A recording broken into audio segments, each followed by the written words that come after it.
matin, c'est Chantal Roberge Dupuis. Donc, je suis dans mon campus d'université à la capitale de Québec, sur la rue des Chênes, au 353 rue des Chênes.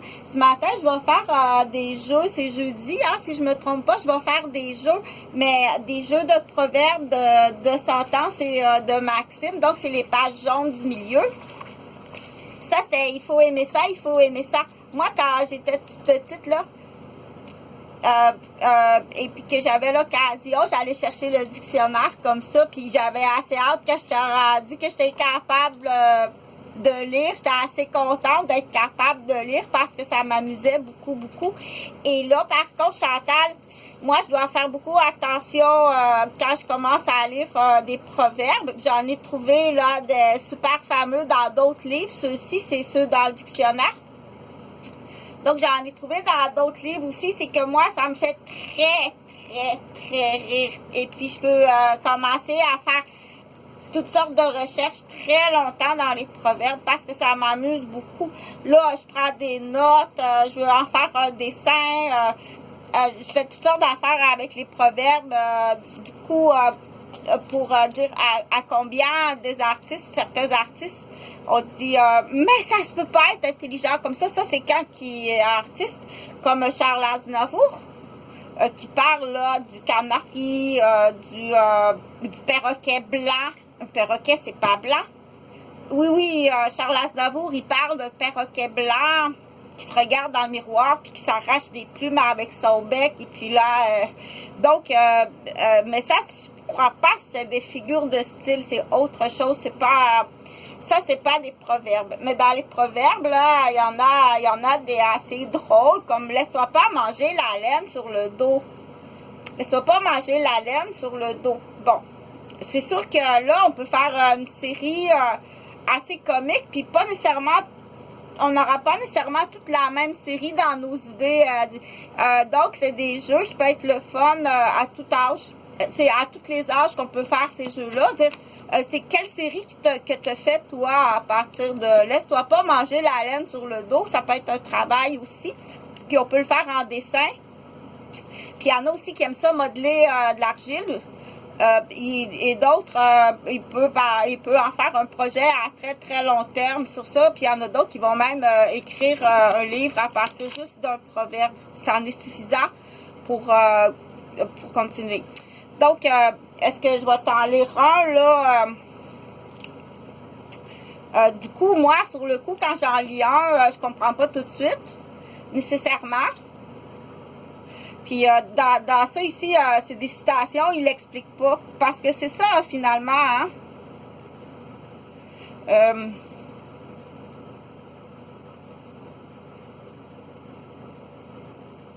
Attends un peu, là.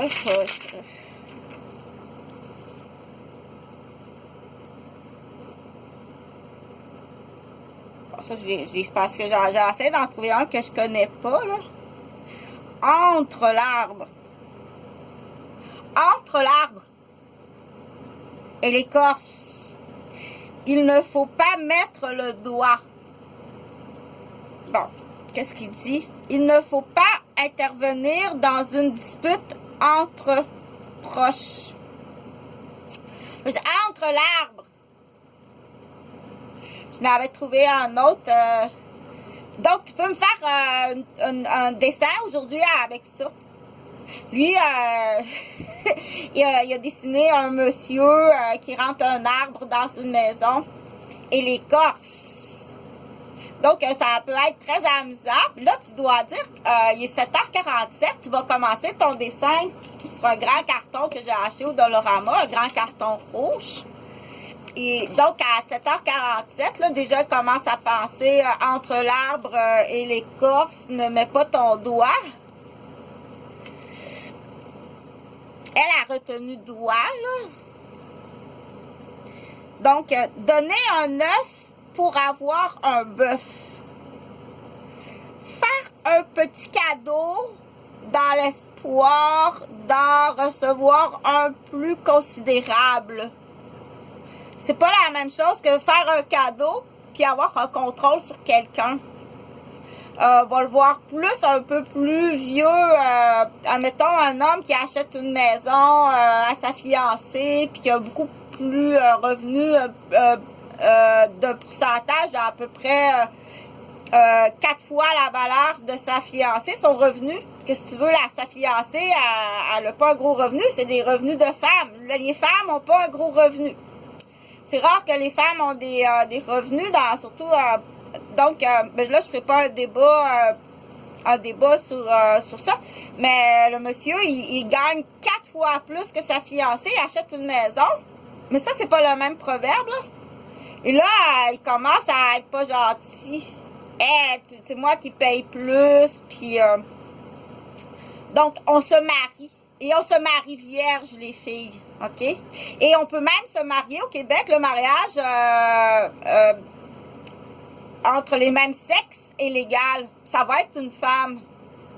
Ça va être une femme notaire, natif autochtone des États-Unis. Ça va être une femme, OK? Il n'y a pas de relation sexuelle, par contre. C'est juste, on s'aime, on s'entend bien ensemble, mais il n'y a pas de relation sexuelle, OK? Donc, moi, c'est ça, je vais participer. Donc, ça, c'est le permis. Là, j'entends la parle de quoi, là? Chut. Ça prend une clochette. Donc, ça, c'est le permis. Tu traverses ici la rivière. Tu arrives de l'autre côté de la rivière, tu as ton permis pour y aller. Mais après ça, tu dois en payer. Okay. Puis, il y a des classements, là. Il y a des classements dans ça. Bon.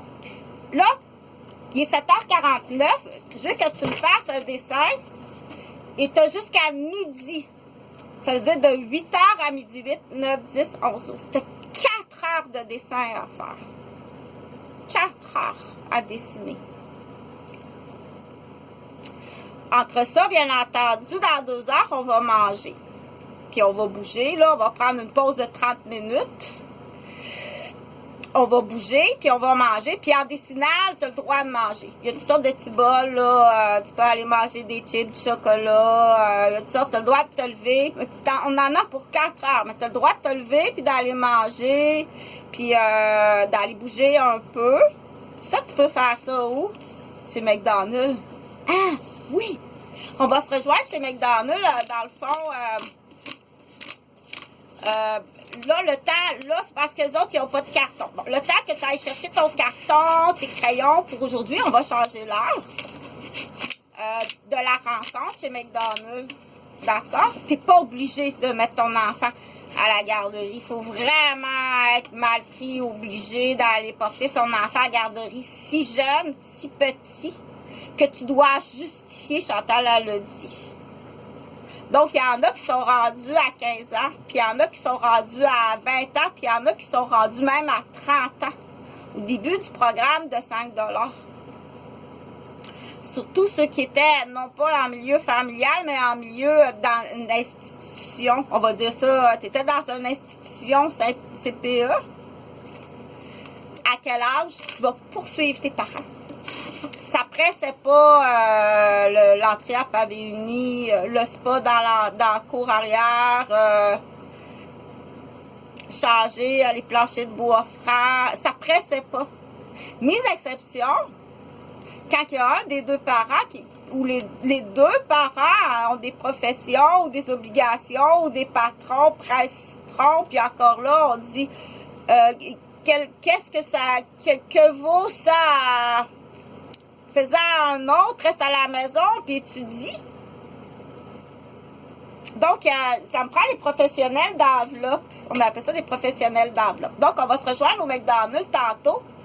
Tu es supposé d'être là, sur le coin de la première avenue, où est-ce qu'il y a les galeries Charlebourg, le Stitches, tout ça. Puis moi, un peu plus tard, pour te donner des idées, ce que je vais faire, c'est que je vais aller prendre des photos à Pont-Rouge, sur la rue Provencher. Si tu veux des photos de canards qui arrivent, puis qu'il y a encore de la neige, un peu de brume, c'est des vraiment belles photos. Il y a des videurs de batterie, oui. Donc, vide-moi pas ma batterie quand j'arrive là pour prendre des photos. Et ces gens-là qui vident des batteries, c'est souvent dans des voitures très électroniques. Ils font d'autres choses aussi. Ils font du clonage de lignes. Ils font des entonnoirs électroniques, ils sont capables de faire toutes sortes d'affaires, de l'espionnage, ils sont classés espions et meurtriers, ces gens-là. C'est pas juste voler du matériel d'artiste, c'est des espions meurtriers. Okay? Donc, je vais te lire un autre ça va être donc à la garderie ou avec tes 3 enfants à la maison. C'est sérieux, on est filmé.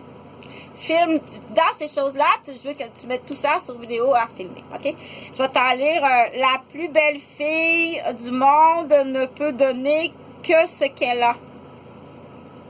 Nul ne peut donner ce qu'il n'a pas. Donc, c'est ça, c'est dans... OK? Donc, je m'excuse parce que, tu sais quoi, j'avais respiré quelque chose et il faut quasiment, là, j'avais respiré à tous les matins. Je l'ai expliqué, je suis dans un bunker qui appartient à 2 policiers. Donc, j'ai acheté ça pour toi, comme elle est belle, mon ami Pierrot. C'est très joli, très joli. Oh, mon Dieu, elles sont toutes belles, hein. Tu sais, des princesses, c'est tout joli. On dit, si tu croises les lilas, si t'as pas croisé une vipère, puis un crapaud, si t'as croisé des lilas, inquiète-toi pas, tu vas être très, très jolie. OK? Donc, j'ai acheté ça pour toi, comme elle est belle, puis comme elle est polie, gentille, puis très intelligente. Je m'excuse, j'espère que je t'ai fait pas trop de peine. Donc, ça fait longtemps que j'habille des familles. Comme j'ai expliqué sur une autre vidéo, va pas faire les donations dans une société. Donne directement à une famille, je l'ai expliqué, là. Et puis, fais-toi toutes les preuves et fais-toi faire... donc, j'ai même acheté un set de drums américains de 1000 $. 1000 $! Pour parce que j'ai un engagement là, parce que moi je savais d'avance les conditions et tout. J'ai payé 1000 $. Stéphane Brizard est supposé d'avoir donné, d'avoir transféré le drum à la famille Pasieka. Donc, mais ça se peut que ce soit ce qu'on appelle un... Ça se peut que quelqu'un lui ait volé, mais ça se peut que on appelle ça un jobber. Ils ont tout mis en place pour me vider puis me blesser dans ce jobber. Puis ils savent tout. Donc, on est espionnés, oui. Donc, là, je sais pas, reste à questionner, est-ce que Stéphane a tout de suite été pris en otage? Parce qu'aussitôt que je rencontre quelqu'un, mais j'ai acheté un drum chez Luc Collerette à Saint-Jérôme que j'ai payé 1000 $. Et ce drum-là, c'était pour Stéphanie, puis pour Tommy, puis pour les amis. Je me suis engagée, j'ai toujours envoyé des vêtements. Là, j'ai 6 frocs. On dit des frocs. J'ai 6 frocs de fourrure